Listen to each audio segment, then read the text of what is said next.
시청자 여러분, 안녕하십니까? 북한 관련 뉴스 논평하는 북한 요지경입니다. 오늘은 북한 관련된 영화, 다큐, 연극 등 문화예술에 대해서 이야기를 좀 하려고 하는데요. 박사님, 저희가 오늘 영화 하이제킹을 관람하고 왔습니다. 간단한 영화 내용을 좀 이야기하자면 이미 관람하신 시청자분들도 계시겠지만 1971년도 이 대한항공 여객기 납북 미수 사건을 실화를 바탕으로 한 영화였습니다. 실화를 바탕으로 영화를 했기 때문에 어떻게 보면 결말을 알고 보는 것이나 마찬가지인데 그럼에도 불구하고 꽤 저는 손에 땀을 쥐면서 본 영화였습니다. 박사님께서는 오늘 영화 어떻게 보셨나요? 이제 역사적 사건은 모든 승객이 이제 무사히 구출이 되니까 그 사실을 알고 봤는데도 여전히 좀 가슴 떨리고 긴박하고 같이 본 큰딸이 승객들의 무사 기원을 열망하면서 강하게 제 팔짱을 끼고 어떻게 계속 그 말을 했는데 개인적으로는 그것도 아주 뜻깊은 경험이었습니다.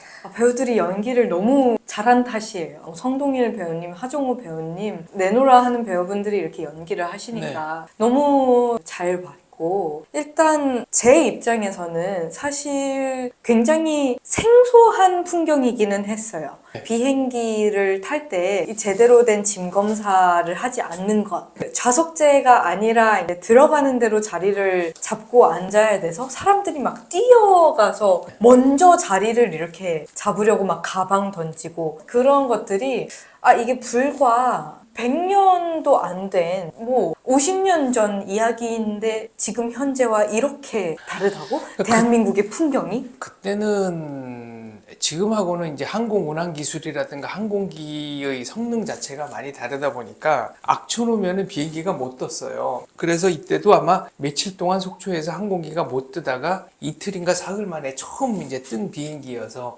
좌석이 만석이었던 걸로 알고 있고, 그리고 이제 정말 열심히 고증을 하려고 했습니다. 60년대 의상이라든가 또 속초 비행장 풍경이라든가 60년대, 70년대를 연상케 하는 것들이 많았는데 굳이 오게티를 잡자면 약간의 고증 오류는 있다. 어떤 거였어요? 전혀 몰랐는데. 달리기 잘하는 중학생 보고 차범근 같다라는 얘기가 나오잖아요. 근데 차범근 선수가 본격적으로 대중들한테 확 이름을 알리기 시작한 거는 73년부터입니다. 그러니까 71년에는 아직 그렇게 무명까지는 아니지만 사람들이 이름을 탁 들으면 알 정도는 아니고, 차라리 이때는 이회택으로 갔으면 약간의 의료 그런 점이 좀 아쉽기는 했어요. 근데 오게티라는 건 찾아보면 또 항상 나오는 거니까. 그쵸.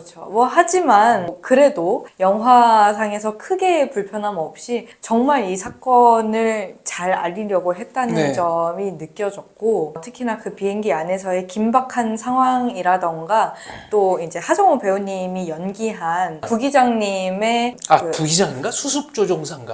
사실 역사적인 걸로 보면은 수습조종사라고 해야 맞습니다. 영화에서는 부기장으로 나옵니다만 왜 그런 행동을 하게 되는지 쌓아가는 그 모습들이 정말 영화에 더 이제 몰입하게끔 하지 않았나 싶습니다. 이 71년도 납북 미수 사건에 대해서 조금 더 이야기를 해주신다면요. 이때 이제 1월 23일 날 속초 비행장에서 김포로 오는 대한항공 비행기였죠. 승객은 54명, 승무원은 4명. 김상태라는 납치범이 있었어요. 20대 초반이었는데 간첩은 아니고 김상태의 큰 형이 월북해가지고 괴뢰군에 장교로 복무하고 있었다고 하나 군 복무를 하고 있었죠. 그래서 김상태는 이제 북쪽으로 가면 의거 입북 그리고 돈도 많이 준다고 하니까 사제 수류탄을 만들어가지고 납북을 시도하다가 결국 미수에 그친 사건입니다. 22살의 이 납치범이라고 그냥 편의상 말하겠습니다. 이 납치범이 이렇게 대담한 계획을 세울 수 있었던 이유가 그 전에 이런 납북 사건이 벌어졌다고 들었습니다. 대한민국 항공기가 납북된 거는 역사상 2번이 있습니다. 한 번은 이제 1958년 2월에 한국민항 혹은 조선민항으로 불리는 비행기가 납북이 됐어요. 이때는 조종사도 미국 사람이고 그랬는데 무려 7명의 간첩단이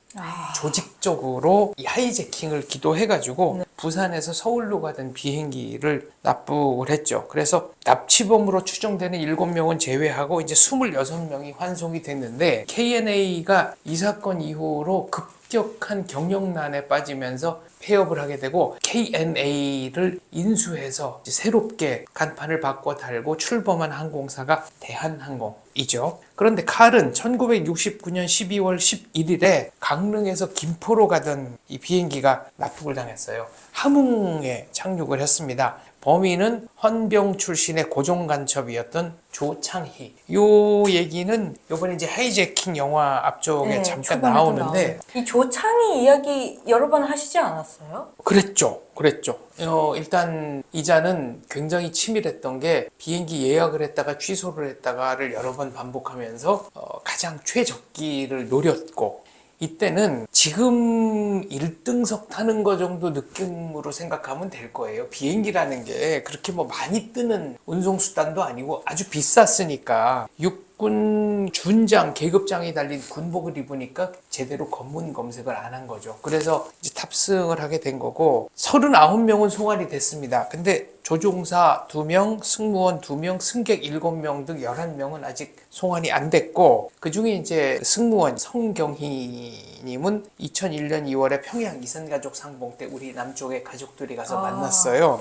이제 승객 11명 중에는 MBC PD였던 황원 PD, MBC 김봉주 기자 등등이 있었는데, 이 황원 PD도 아마 30대였나? 그래서 이 아드님이 납북 피해자 가족협의회 회장을 했나? 이쪽 북한 인권 활동을 굉장히 오래 하셨고, 그 따님이 작년인가 재작년에 대학을 갔어요. 아직도 돌아오지 않고 있는 그 황원 들어오지 PD의 못하고 있는. 손녀가 대학을 갔는데, 이런 분들에 대해서는 대한민국이 정말로 좀 살펴줘야 되는 거 아닌가. 네. 제가 간단히 계산을 해봤는데 69년도에 20살이었으면 현재 75세. 만약에 69년도 이 하이제킹 사건 때 납북되신 분이 30대 중반이시다. 그러면은 연세가 꽤 되는 되셨을 걸로 생각을 합니다. 저는 조금 이제 조심스러웠던 점이 월북한 형이 있는 동생, 이 납치자를 여진구 배우님이 네. 연기를 합니다. 여진구 배우의 첫 악역이라고 해서 또 좀 뉴스가 됐었는데 납치자 역할을 하시는데 연기를 너무 잘하셔서 중간에 저도 모르게 가엾게 느껴지고, 얼마나 대한민국에서 정말 빨갱이 가족이라고 핍박을 받았을까 좀 걱정되는 마음이 들고, 이런 점들이 대한민국 젊은이들의 안보관에 위협이 되지 않나. 여진구 배우님의 연기에 너무 빠져들지 않게 조심해야 할 것 같습니다. 뭐 휴머니즘 얘기를 하면 누구나 울컥한데 그러니까 납치범의 서사를 너무 잘 보여줬어요. 그런 면이 좀 있죠. 그래도 과거에 나온 영화에 비해서는 상당히 많이 톤 다운이 된 것 같기는 합니다. 근데 이 낭만주의라는 게 왜 위험하냐면은 무조건 통일하자, 한민족이니까 통일하자라고 얘기하는 순간 대책이 없어질 수가 있어요. 우리가 이제 69년, 71년 얘기를 했잖아요. 58년 얘기도 하고. 근데 58년에는 뭐 6.25 끝난 지 얼마 안 되니까 그렇다 치고 넘어가더라도 69년과 71년만 해도 우리가 상상치도 못하는 일들이 일어납니다. 예를 들면 1968년 1월 21일에는 121 사태. 북한의 무장공비가 청와대 뒷산까지 내려와요. 그리고 지금 이제 살아계시죠. 김신조 목사님.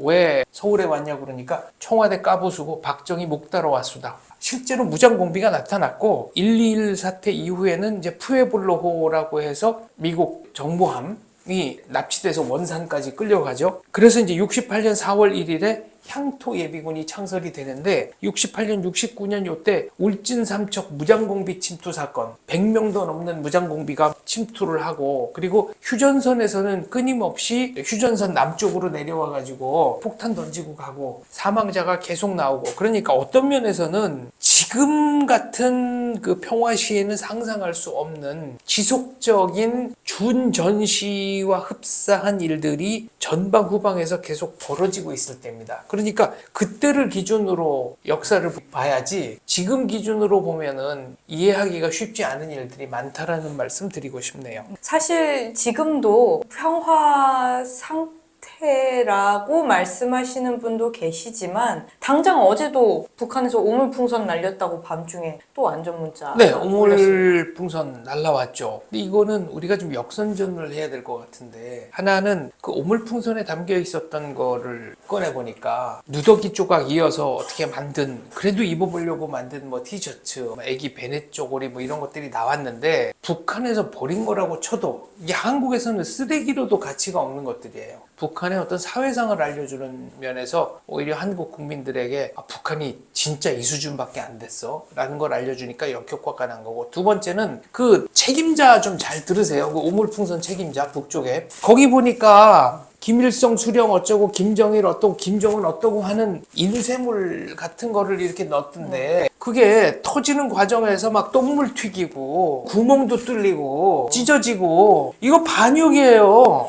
아니 당신 우리가 이런 거 사진 찍어가지고 북쪽으로 보내면 어떡하려 그래. 아니 이런 것들은 좀 앞뒤를 재면서 날려보내야지. 아니 생각이 그렇게 없습니까? 이게요, 북한에 풍선 날리는 이민복 단장님 얘기, 이게 이제 헬륨가스는 비싸서 못 쓰고 수소를 써요. 우리는 뭐 각종 이제 공업이 발달해 있으니까 이 수소가스가 상당히 싸요. 근데 북한은 그게 안 되니까 물을 일일이 전기분해해서 얻어야 되거든요. 그러면은 풍선 날리는 비용이 북측에서 남쪽으로 보내는 게 훨씬 더 비쌀 거다. 사회적 비용, 경제적 비용이. 그러면 그런 거를 잘 고려를 해서 보내야지. 그리고 아니 우리가 본격적으로 나서면은 게임이 안 될 텐데 도대체가 말이죠. 그래서 저는 늘 제가 강조하는 거지만 대북 확성기 방송, 대북 전광판 방송 이런 것들을 해야 된다. 그래야 평화를 해치고 반통일적으로 자꾸 나가는 북의 이 망동, 이것을 줄일 수 있다라고 생각합니다. 알겠습니다. 저희가 오늘 관람한 영화 하이제킹뿐만 아니라 올해 개봉하는 탈주라는 영화가 있습니다. 북한 군이 군복무 중에 귀순하려고 대한민국으로 탈북하는 과정을 이제 영화화했다고 하고요. 또 다큐멘터리 판문점, 그리고 올해 7월에 공연하는 연극 당연한 밥같이 이제 공연을 앞두고 있고, 또 저희가 최근에 관람하고 온 김필주 씨가 출연한 아는 사람 되기라는 연극도 있습니다. 올해 납북 사건, 탈북 등등 해서 남북 관계 관련된 영화, 다큐멘터리, 연극까지 다양한 문학 작품이 공개가 되고 또 공연되고 있는 것 같은데 어떤 의미라고 생각하십니까? 보통 이제 영화는 대규모 자본이 들어가잖아요. 그래서 흥행을 항상 생각할 수밖에 없습니다. 독립영화가 아닌 한. 영화계에서는 역사적인 사건을 영화화할 때 20년에서 30년 전 사건을 영화화하라는 일종의 불문율이 있어요. 그 사건에 대한 기억을 간직한 사람들이 다수 생존해 있고 그 사건 자체가 역사와 시사의 어떤 경계에 놓여 있을 때 흥행이 제일 잘 될 수 있다라는 거죠. 그러니까 50년 전 역사는 영화계 기준으로 치자면 거의 이제 사극을 제작하는 이 정도 느낌이었을 텐데, 그러면 왜 갑자기 북한 관련 영화가 나오느냐? 이거는 인간의 본성과도 좀 관계가 있다고 봅니다. 사람들이 가르치는 건 좋아해도 가르침 받는 거, 가르침 당하는 거, 이거는 별로 좋아하지 않아요. 그런데 그동안에 한국 영화가 근현대사를 다룬다고 하면서 좀 이렇게 가르치는 식의 주입식. 네. 그 과정에서 역사를 좀 비틀고 왜곡하고, 너 이 사건에 대해서 알아? 그럼 알아. 어떻게 알아? 그 영화에 나오잖아. 이런 식의 얘기가 오가는 데까지 왔단 말이죠. 그런데 보통 그렇게 가르치려 드는 영화는 감독이나 제작자의 정치적, 사회적, 역사적 의도가 영화 안에 많이 들어와 있어요. 이게 이제 피로감이 생긴 겁니다. 영화 이외에도 역사적 정보, 역사적 진실에 접근할 수 있는 통로가 상당히 다양해졌어요. 관람객 입장에서는 이게 별로 사실과 좀 동떨어진 것 같은데 왜 저게 옳다고 하지? 자기 생각을 강요하는 것 같지? 이런 인식들이 생기면서 이탈을 하게 되는 거죠. 영화계는 뭔가 대중적 관심을 받을 만한 소재를 찾아서 이제 끊임없이 움직이게 되는데, 과거 우리가 지나치고 넘어갔었던 북한에 의한 납북 시도라든가, 우리가 그 당시에는 잘 인식하지 못하고 넘어갔었던 일들, 탈북자 얘기는 이 대중문화 콘텐츠로 상당히 제작이 됐잖아요. 그러면 새로운 건데 그래도 역사적 사실과 좀 있다 있는 게 뭐냐, 그런 면에서 주목을 받고 있는 거죠. 영화 말미에 나왔던 것처럼 69년도에 납북되신 분들 11분은 아직까지 대한민국의 고향의 품에, 가족들의 품에 돌아오지 못하고 있습니다. 가장 안타까운 부분이었는데요. 네, 조종사 2명, 승무원 2명, 또 승객 7명입니다. 이분들에 대한 관심이 이 영화를 통해서 조금 더 생기길 바라면서 이제라도 좀 대한민국에 돌아오실 수 있었으면 하는 또 그런 작은 소망을 가져봅니다.